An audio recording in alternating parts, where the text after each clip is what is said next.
Baik, terima kasih semuanya. Ini kita dari kelompok 5 akan bikin video tentang pembuatan bakso Mas Gepeng.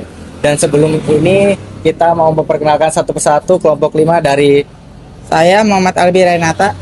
Saya Syifa Jendriani.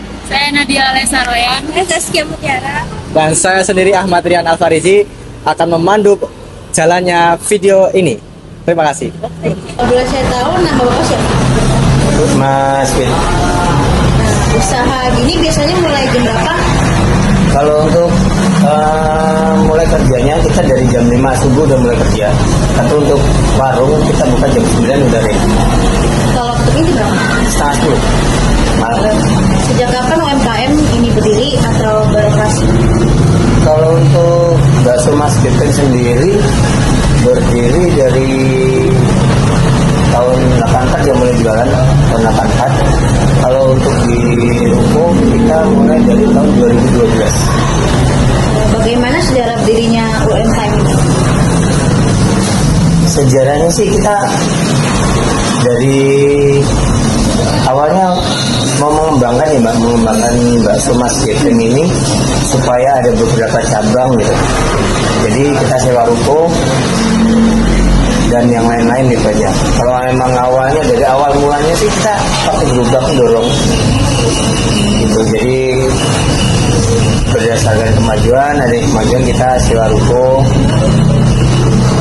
buka cabang baru agar lebih banyak lagi lah. Berapa jumlah karyawan tetap dan tidak tetap? Sebenarnya kalau untuk karyawan semua tetap Mbak. Kalau untuk karyawan bakso Mas Gepeng sendiri totalitasnya ada kurang lebih 20 orang.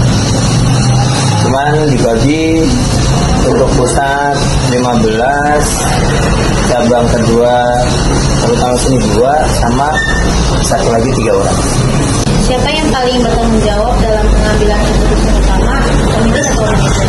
Kalau untuk yang bertanggung jawab tuh adiknya ownernya ya Mbak, itu bertanggung jawab dengan semua kegiatan bakso Mas Gepeng, dari segi belanja bagi karyawan, alat-alat bakso itu adiknya ownernya. Apa saja rencana pemasaran atau strategi promosi yang sedang atau akan dilakukan? Kalau kita mempromosikan bakso itu sebenarnya nggak ada promosi sih, antar mulut ke mulut aja. Jadi nggak ada promosi yang spesial dari istilahnya kayak kita sebar brosur, terus kita punya di medsos itu nggak ada. Terkecuali seperti tahun lalu ada YouTuber dia bikin YouTube akhirnya kita viral itu aja. Kalau untuk kita mengundang YouTuber sendiri enggak. Bagaimana perencanaan produksi, kayak ada stok bahan, bakunya dari mana-mana, jadwal produksi? Kalau untuk stok bahan kita sih nggak pernah nyetok sih Mbak. Jadi untuk bahan itu dari baksonya sendiri fresh. Jadi hari ini bikin ya hari ini kita jual. Kalau untuk penyetokan nggak ada kecuali lebaran. Kalau lebaran kan memang jadi kadang-kadang langka. Itu aja untuk penyetokan jadwal.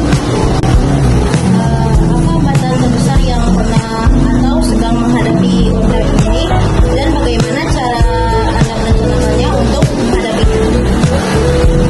Untuk hambatan yang terbesar ya, itu kegagalan dalam membuat baksonya. Itu benar-benar sangat besar itu. Dari segi adonan yang nggak bisa bikin bakso itu benar yang terlalu besar, itu untuk masalah yang terlalu besar itu hambatannya. Kalau yang lain sih mungkin nggak ada ya.